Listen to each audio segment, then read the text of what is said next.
ସବୁ ଫେରି ପାରୁଛି। ମୁଁ ଯାହା ସହିତ ଲିଭିଂ ରିଲେସନରେ ରହୁଥିଲି ତା ରକ୍ତକୁ ଗର୍ଭରେ ଧରି ମୁଁ ମା ହେଇସାରିଛି। ମୋର ଗୋଟେ 4 ମାସର ପୁଅ ବି ଅଛି। ହେ ବଧୁ, ତୋ ମୁଣ୍ଡ କଣ ଖରାପ ହେଇଯାଇଛି? ପାଗଳ ହେଇଯାଇଛି। ହଁ, ମୁଁ ପାଗଳ ହେଇଯାଇଛି। ମତେ ପାଗଳ କରିଦେଇଛି ମୋ ପ୍ରେମିକ। ମତେ ପାଗଳ କରିଦେଇଛି ମୋ ଲିଭିଂ ରିଲେସନସିପ। ମତେ ଦିଗହରା କରିଦେଇଛି ମୋ 4 ମାସର ପୁଅ। ଏ ବଧୁ, ତୁ ଏଇନେ କଣ କରିବୁ?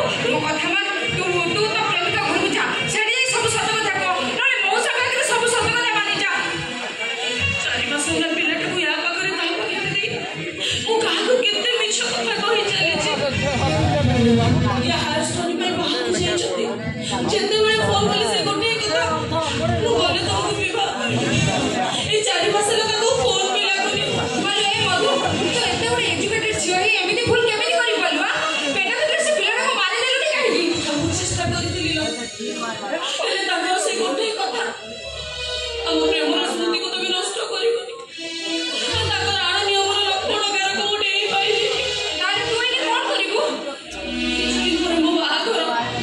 ବାପାଙ୍କର ବାରମ୍ବାର ଫୋନ ଆସୁଛି। ଏ ସମୟରେ ମୁଁ କଣ କରିବି ମୁଁ ନିଜେ ବି ବୁଝିପାରୁନି। ଏ ଶିବାନୀ, ତୁ ମୋତେ ଗୋଟେ ଛୋଟ ସାହାଯ୍ୟ କରିପାରିବୁ?